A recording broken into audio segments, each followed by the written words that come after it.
Now, in our survey on sexual attraction, we asked who and what turns you on. 30% of correspondents said Steve Davis because he has a small bum. 20% said Dudley Moore because he is a small bum. Asked about sexual hang-ups, 98% of people said yes, they prefer to hang up their clothes before sex. But what turns people on? A majority of respondents said it's hard to put your finger on it, especially if you have short arms. The sexiest man was generally held to be Boy George, and the sexiest woman was Boy George. But there was unanimous agreement on the question, who in the world would you most like to go to bed with? And it was Mrs. Elsie Tucker, 3 Acacia Avenue, Enfield. And finally, in response to the question, which single activity turns you on the most, the answer was answering questions about sex.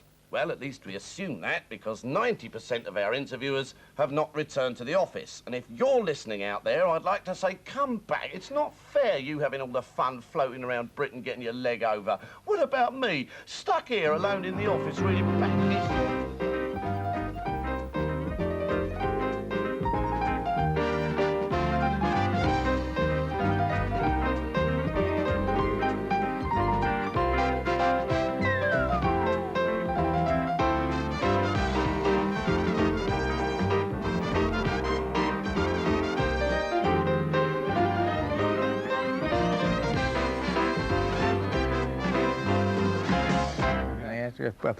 Well, hello, it's spring, and in spring, so they tell me, a young man's fancy turns. And it goes without saying, so does a young woman's. Yes, sex is our subject tonight as we turn our attention to what turns people on or off.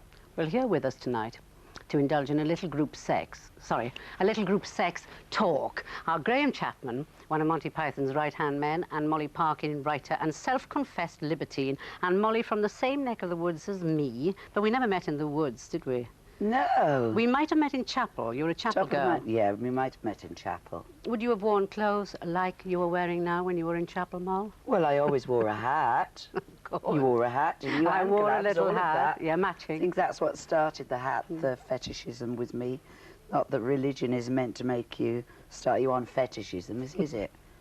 On the other hand, that is really, the chapel was the making of me, in a sense, as a writer, because the boredom for a very small child of sitting all day Sunday, morning, afternoon and night in chapel, well, in the afternoon Sunday school, taught me to escape into the imagination. Not that at the age of 7 I was imagining what I write today. But why did you dare then start to write what I would call, would you call them soft-born books that you write? Not at all.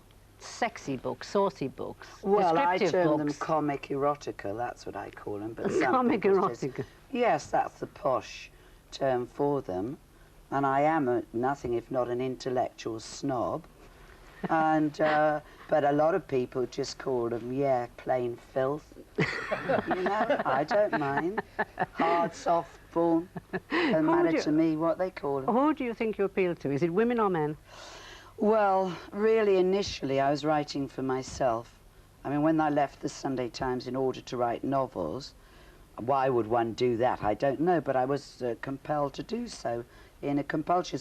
And I thought, well, I was there with the typewriter. No, I was there with longhand then. And I thought, what books do I want to write? What is the point of all this here now? And then I thought, what books do I like to read? Because if I was writing a book that I would like to read, then I got it all ways. All day I spend every day reading what I write and having a bit of a laugh, not to say a turn on. Does it turn? Do you? And the literary research is incredible in my line. Do you put the sex in the books that you want, wish to have, or that you've had? Yes. Both.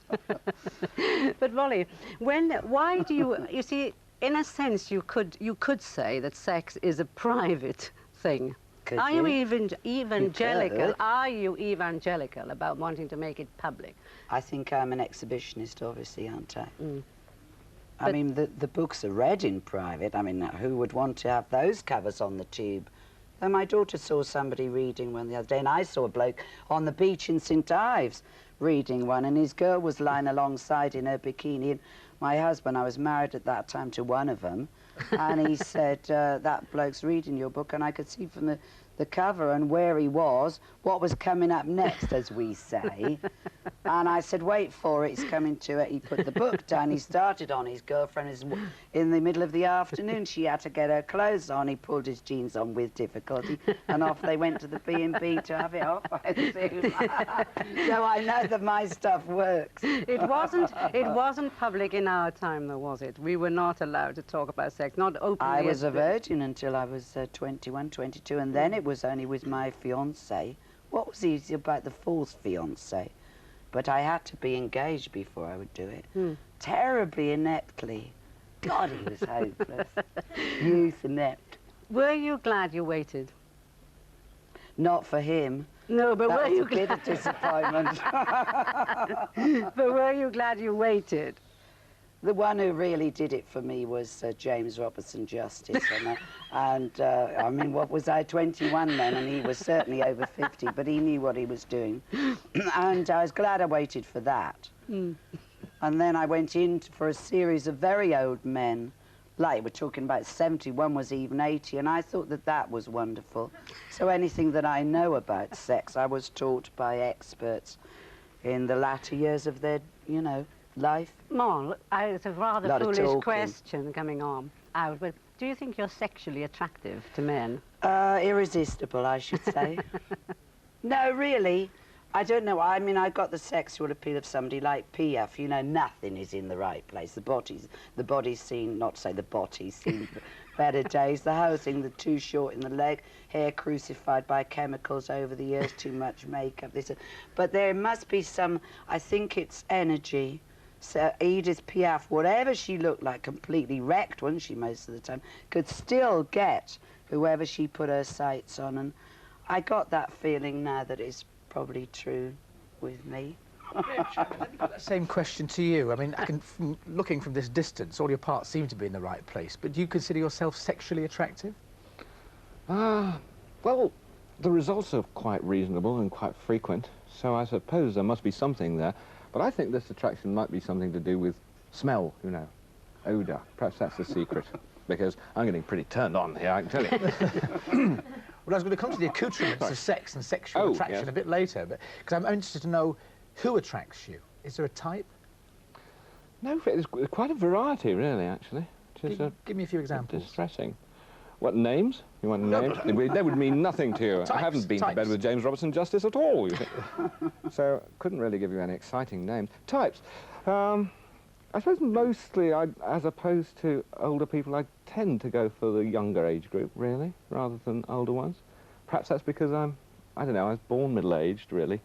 So perhaps that's why. But quite a wide range, really, well, there's only two sexes, really, I suppose, if you want to put them into brackets like that, but there seem more to me. Do you have a preference for one sex or another? Well, yes. It does seem to be the male sex that I go for mostly, yes. But not exclusively? Not exclusively, no. Once about every 4 years or so, I venture out into other areas. The wiles of heterosexuality? That's right, yes. When did you first acknowledge, then, your homosexuality? Well, I didn't really until I was 24, see? Late starter. Very late. Very late. Quite a surprise it was to me, too, at the time. Before that, well, I was a medical student, you see, rigidly heterosexual in that kind of setup, I can tell you. But, well, I enjoyed that, too. But then suddenly, when I decided I wasn't going to carry on in medicine, I think, around about that point, I started to experiment elsewhere. That begs a question. How did your friends respond when you changed your style of experimentation? Well, that varied from friend to friend. Marty Feldman laughed, and I think he'd seen quite a bit of that sort of